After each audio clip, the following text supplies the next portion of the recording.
Bonsoir. Je vous remercie vivement d'avoir accepté notre invitation pour participer et animer cette rencontre qui porte sur l'écho-endoscopie digestive. Cette rencontre de ce soir est très particulière et elle est marquée par deux faits importants. Le premier, il s'agit d'une rencontre de diagnostic, d'une technologie diagnostique. Et durant toutes les rencontres que nous avons menées jusque-là, nous n'avons pas fait de rencontres qui portent sur une technologie diagnostique. Jusque-là, on faisait des rencontres qui parlent de diagnostic, que ce soit diagnostic ou thérapeutique, portant sur le côté médical ou chirurgical. Donc là, c'est le premier fait. C'est une rencontre importante qui porte sur un facteur diagnostic technologique. Et pour cela, je remercie vivement les deux coordinateurs, le professeur Hatem Ben Abdallah et Dr Khouloud Bouslama.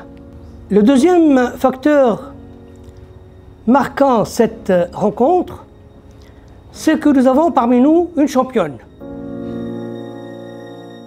Les indications sont multiples selon les guidelines. On retrouve l'échondoscopie partout dans le thésaurus de cancérologie, pour le staging tumoral, pour l'exploration des lésions sous-épithéales, les pathologies hépatiques, l'évaluation des adénopathies, les pathologies biliopancréatiques et les pathologies médiastinales, notamment le staging du cancer du poumon. Donc, la clinique carthagène elle a acquis l'échondoscope radial qui permet une exploration de 360 degrés, celui de droite, en 2018, et l'année dernière, on a eu le linéaire, le CT 180 avec un canal opérateur de 3,7 mm qui permet l'échondoscopie thérapeutique. Ils ont des fréquences qui varient entre 5 et 12 MHz et ils sont dotés d'une fonction Doppler.